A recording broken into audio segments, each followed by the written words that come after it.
and welcome to Global Eye from the BBC World Service. I'm Karine Torbey, the BBC's Beirut correspondent, and this week I'll be bringing you up to date with what has been a tumultuous year in my home country, Lebanon.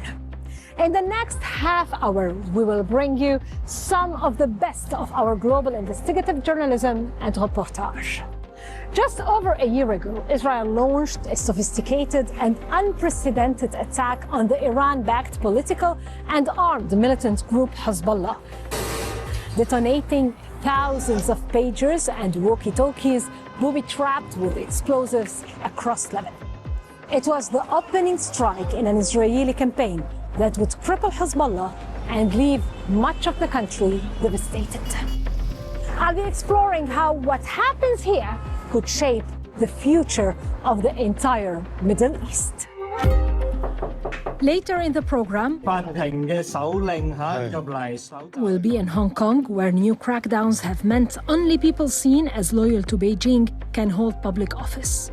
The I team goes behind closed doors to what life is really like in the city now, uncovering a growing culture of surveillance and people informing on each other. And hey Klaus. Hey. Is that the pass? Yeah, this is the pass. We'll bring you the story of a female scientist going to extraordinary lengths and battling nature's extremes. There's a lot of snow here. Yeah, super dangerous, yeah. To collect data that could help save the planet and us.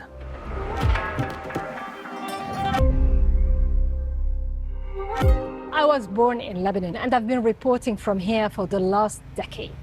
It's a beautiful Mediterranean country where opposites coexist and differences are embraced and celebrated, with Shia and Sunni Muslims and Christians living side by side.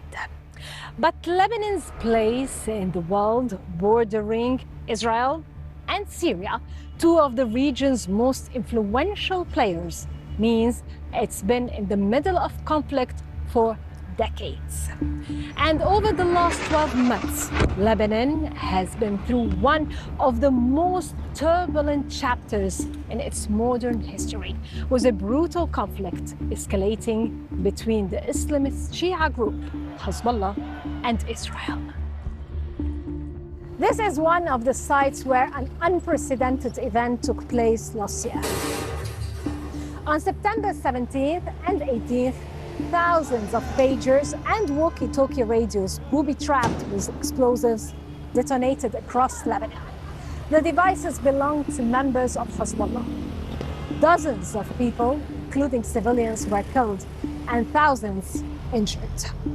Israel later claimed responsibility. Within weeks of the pagers' attack, Israel invaded southern Lebanon, its sixth such incursion in nearly 50 years. It followed almost a year of cross-border hostilities. The day after Hamas' attack on Israel in October 2023, Hezbollah had begun attacking Israeli military positions, firing rockets, missiles, and drones into Israel in support of Gaza. Hezbollah, like Hamas, is backed by Iran, and both have called for the destruction of Israel. Hezbollah emerged out of Shia militias formed to resist Israel after its invasion of southern Lebanon during the country's 1975-1990 civil war. Its political wing has been an influential force in Lebanese politics, with seats in cabinet and parliament, and in some parts of the country, it has managed schools and hospitals. For decades, the group was led by Hassan Nasrallah until he was killed in an Israeli airstrike in September 2024. His funeral, held at a packed sports stadium close to his shrine here, was intended as a show of defiance. But Hezbollah has been severely weakened over the past year. It is believed that much of its infrastructure has been destroyed in southern Lebanon, its weapons arsenal has been depleted, and thousands of its fighters killed. The conflict has had a massive impact on the population too. Over 1 million people have been displaced and thousands are still unable to return to their homes in the border towns. Last year, I spoke to terrified families who feared, with good reason, that nowhere in Lebanon was safe for them. كانت آخر مطرح جينا لهون بتوقع رجع والله العالم عند الله. ما في حدا عم بيقدر يفوت على المنطقة، ما في حدا، البيوت كلها فاضية، ما في حدا. نحن ما بتفرق معنا لا الحجر ولا شيء أبدا، قد ما بتفرق يعني تركوا يعني ذكريات أليمة كتير، ذكريات بتوجع صدقيني. A ceasefire was agreed in November, but a year on from the invasion, the destruction continues. Israel is still carrying out airstrikes in what it says are operations to target an ongoing Hezbollah threat, including in this part of the city. Israeli forces have moved back from the south, but are still occupying several areas on the border. And there are political considerations at play here too. Lebanon's new US-backed government is pushing to disarm Hezbollah, now led by cleric and politician Naim Qassem. He has rejected that. Hezbollah and its allies have been a major political force representing the Shia community, with the party's MPs having the largest number of votes among the electorate in the country. Fresh elections next year will be a major test of Hezbollah's power. These developments unfold against a backdrop of deep regional volatility. Lebanon stands at the heart of the Middle East's most explosive fault lines. Instability here could cause the unraveling of the wider Middle East.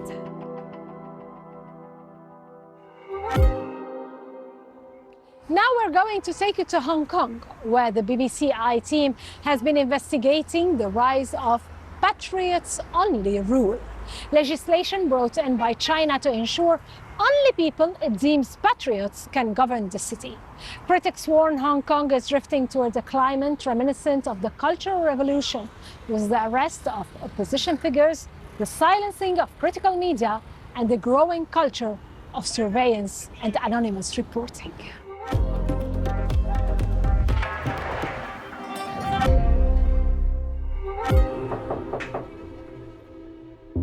你哋啲同事都係咁樣，唔需要，因為我哋係閉門私人活動。都唔係話係因為咁樣就可以排除咗佢唔係公眾活動嘅。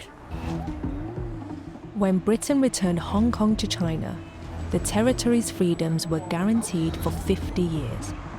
But is that promise being kept? 把香港特别行政区管制权牢牢掌握在爱国者手中，这是保证香港长治久安的必然要求。 China declared that only patriots can rule Hong Kong. Now words can be a crime, and safety is found in silence. 俾我哋舉報嘅人應該亦都接近100人，有啲好明顯已經即係判咗刑入獄嘅都有嘅，都唔少嘅。In the scramble to prove loyalty, is Hong Kong risking its liberal identity? 我係陳朗昇啦，今年43歲啦。Ronson Chan is an award-winning veteran reporter and former chairman of the Journalists' Union. He's an outspoken defender of press freedom.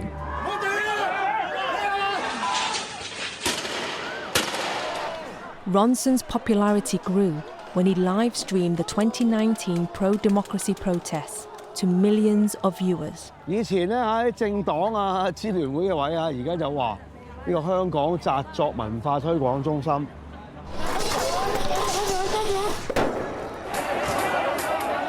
大家見到我哋係追住就係水警啊，行路邊有個警員，大家四目交投之後咧，衝埋嚟追住我哋，可以揀咩？雞翼包飯同埋有呢個魷魚，即係你唔冇諗過香港會係咁，但係今日真係咁。In 2020, after a year of demonstrations, China acted. Bypassing the city's parliament, Beijing imposed the national security law. the law granted sweeping new powers to the police, including increased surveillance with severe penalties for vaguely defined offences, such as undermining the government or colluding with foreign forces. 港區國安法係香港走出困局、從亂到治嘅轉機。 Beijing's move worked. Hong Kong went from being one of the most liberal cities in Asia to arresting journalists and academics. Hundreds were arrested for speaking up. Many of the city's independent news sites were forced to close. Ronson live-streamed his home being raided. 法庭嘅手令入嚟搜集與案有關嘅嘢，咁罪名係串謀發布煽動刊物而家有法庭嘅手令，因為你阻礙緊我哋執行職務。等陣先。手令。好。你個假，你個假。好。 As the police gained more powers, a patriots-only rule emerged. Only those who swore loyalty to the Chinese Communist Party could hold positions in government. 我係鄧德成，我絕對覺得我自己愛國嘅。Businessman Ines Tang has long campaigned for closer links with mainland China. 嗱，而家咧，我哋咧就喺警總，咁我已經完成咗報案啦，有咗報案編號啦。好，今日多謝各位在場。After the law came into force, Tang and his team posted videos each time they reported people to the police.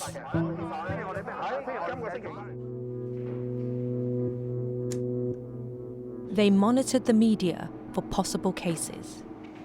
我哋好快嘅速度，譬如我哋今日有新聞出街，我聽日就已經組織咗我哋嗰個舉報隊，就走去警署度舉報。Tang set up a hotline for the public to report any national security offences. 我哋每個社會每一個角落，睇下有冇啲咁嘅類似，我哋懷疑有可能係違反咗國安法嘅事情。咁我哋如果見到有咧，我哋就會去警署嗰度報案舉報佢。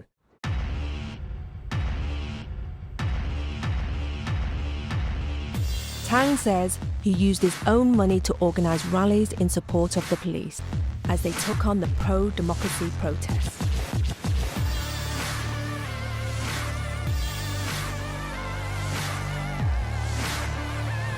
咁個動機係咩啫？我又唔係政黨，我又唔係政客，我又唔係食政治飯嘅，我仲要係攞錢出嚟去做呢啲活動添。咁個出發嘅係乜嘢？都話第一係愛國，第二我亦都愛香港。喺呢4年幾裏邊咧，個變化都大嘅。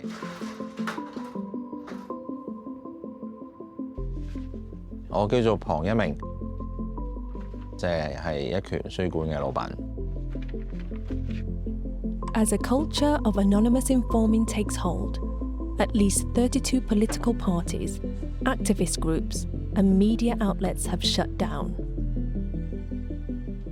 咁就好似突然間成個城市咧就真空咗，喺我哋呢度咧就希望可以做翻到呢個保衞嘅角色。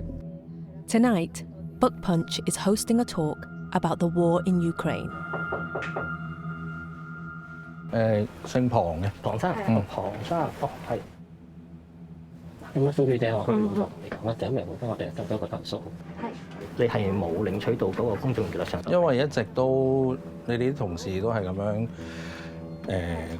唔需要，因為我哋係閉門私人活動，所以一直我哋都係跟你同事嘅即係指引去舉辦活動，即係私人活動登記名稱，跟住閂門咁就得㗎啦。咁所以都唔係話因為咁樣就可以排除咗佢唔係公道活動嘅。我聽成個活動嘅進行，我知。咁睇啲乜嘢？就佢你哋本身嘅運作係點樣嘅話，我照睇啊。哦，係。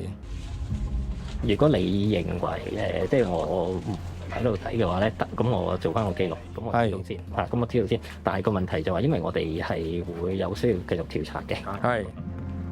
The officer stayed for 15 minutes and then left. The event was allowed to continue.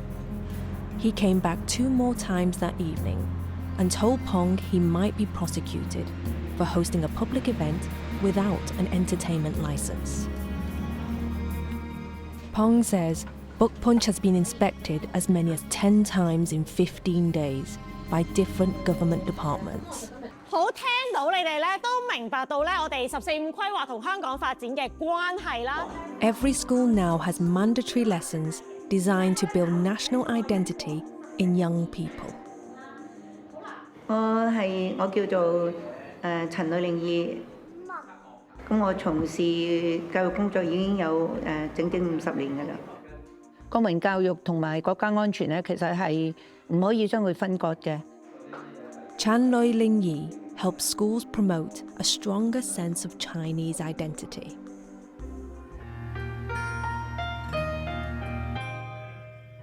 Liberal studies have been replaced by a course on citizenship ideals, lawfulness, and patriotism.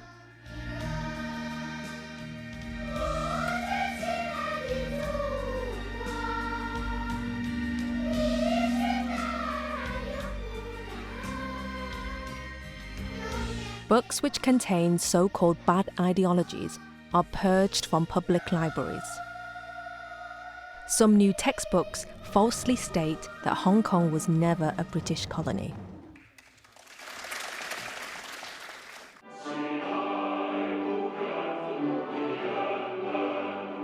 Visits to mainland China are now mandatory for all high school students. 呢幾年嘅學校嘅改變咧，其實係隱隱地已經係滲咗出嚟，即好似你啲花喺個花園，你初初撒種嗰時佢冇味，但係隨住嗰啲花朵長大咧，你會發覺到佢個味喺度嘅。我而家就係聞到一啲咁嘅味咧。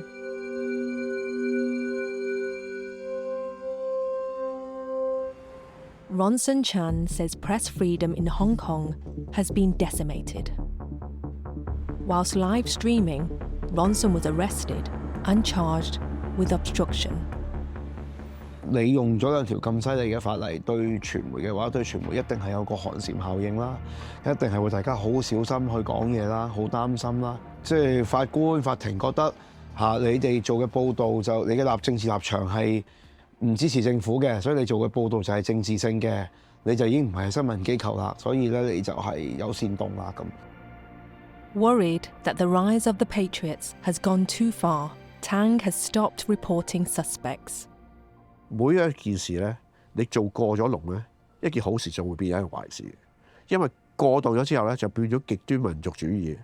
極端民族主義對任何一個國家嚟講都唔係一件好事。過去嗰5年好多唔開心嘅時候，你可以真係放鬆，真係唔好去諗啲困難嘅事。我其實近呢半年咧踢親波好多時都好火氣嘅，好多人去舉報啦，帶嚟咗好多滋擾啦，係幾困惑嘅，但係冇辦法咯，都係嗰句啦。行得正企得正，總言之，我出得翻嚟穩穩陣陣，我繼續做到記者，我就算同佢哋踢下波咁樣，我就算。An estimated 300,000 Hong Kongers have left the city since the national security law was imposed. For many Hong Kongers like Ronson, it is the love for their city that makes them stay.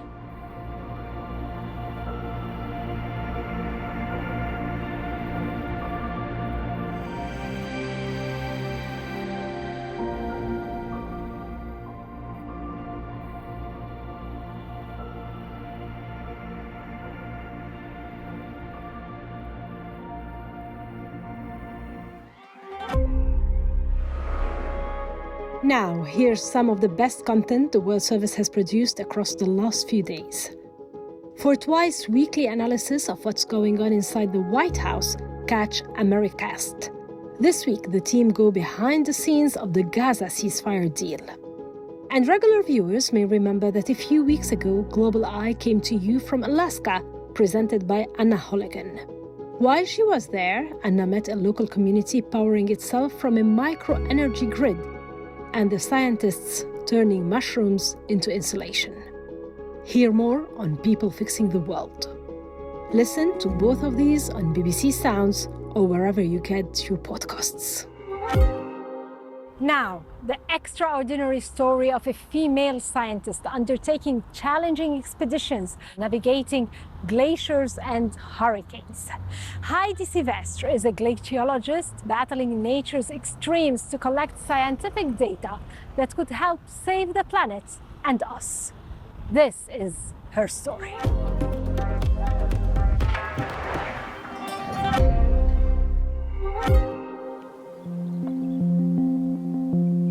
So that's all your stuff here? Yeah, so this is, well, it's not all of it, but you know it's a luxury expedition if you don't have to cut your toothbrush in half. Yeah, you're right, actually. I haven't cut mine yet. I'm Heidi, I'm a glaciologist, and I love ice. I love ice and snow. Oh, yeah, right, yeah. Klaus is a journalist, but also a scientist who founded a charity called Project Pressure. So Klaus called me a few months ago. He told me, look, Heidi, I really want to go back to Uganda to see the glaciers of the Rwenzori Mountains. Tiny, tiny glaciers located between Uganda and DRC. As soon as I got this phone call, I told Klaus I would totally clear up my schedule to join you on that expedition.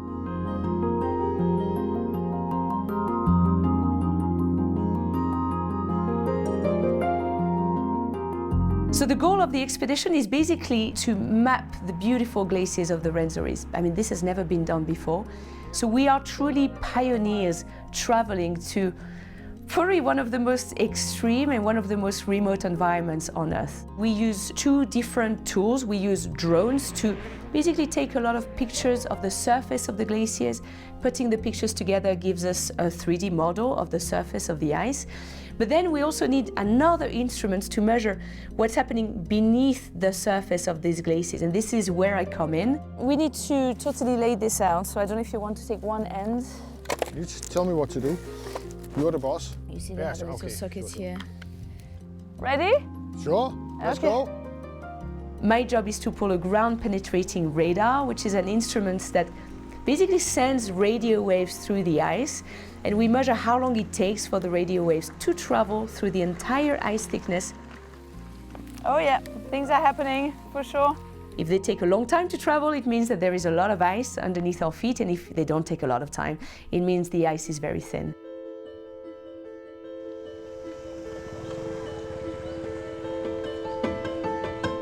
Finally, we are in Uganda. I very rarely start expeditions surrounded by forest. Usually where I work, there are no trees. There's only ice and snow. I feel way out of my comfort zone, but I have the very best possible people around me. I have Klaus, I have the local experts, the local mountain guides, the porters. They don't feel intimidated at all by what we're trying to do. There are many risks associated with an expedition like this in these really high mountains. Many years ago, when I was a young student studying glaciology, I triggered my own avalanche that buried both me and a friend, and luckily we both survived. My goal is to be really aware of our surroundings and to make sure we don't get into troubles, because I know what it feels like to get in trouble.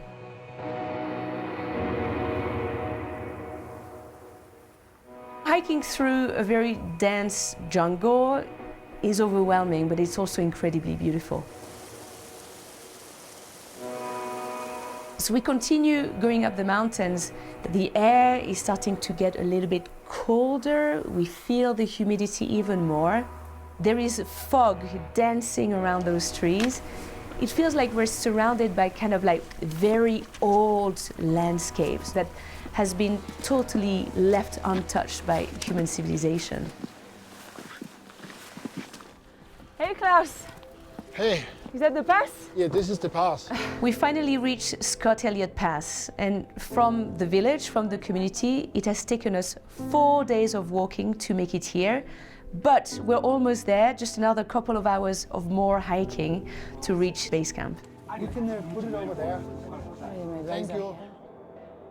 The Rwenzori Mountains are truly incredible because they are the highest and most permanent source of the River Nile. So all the water coming from these mountains is being used by millions of people all the way to Egypt. So understanding how much ice is left in these mountains is crucial because it gives us information about how much longer will we be able to benefit from the water coming down from these glaciers.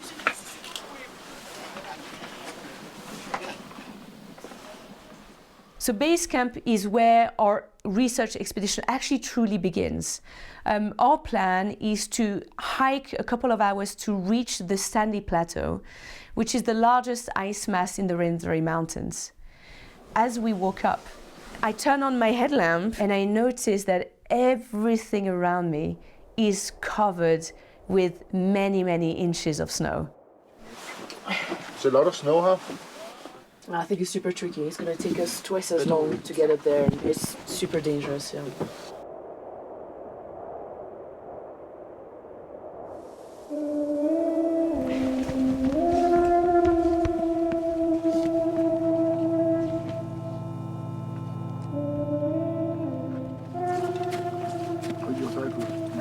First steps on Stanley. Nice. So I'm finally stepping on the glacier and there is not 1 second to waste. Pulling a radar on a glacier at this altitude is definitely very hard work. And as soon as my guides help me to put that heavy backpack on my shoulders, I feel my back absolutely seizing. I have to make a decision in a split second. Am I going to be able to pull the radar or not? And to be fair, I don't have any other options than doing the science. Every step I make, I can feel pins and needles in my lower back. It's taking every gram of energy I have left in my body, but still I keep going. And I can see that the data we're collecting is amazing. And so that gives me, fantastic motivation to just keep going. Even though I'm in a lot of pain, I absolutely have to keep going. Let's just go down, I guess, towards the weather station, no? Our data that we're processing right now will probably show how quickly these glaciers are melting in response to climate change. So we not only want the communities to use the data, but the entire world to really understand the value of these glaciers. If we lose these glaciers of the Rwenzoris, not only we lose a big part of the identity of the people from the Rwenzori Mountains, but it's so much more than this. We lose a part of our human culture, of our human identity. We're transforming environments that will never go back to where they used to be. Thanks for joining me in Lebanon. We want your feedback on Global Eye. Please let us know on social media. Global Eye will be back next week. Goodbye.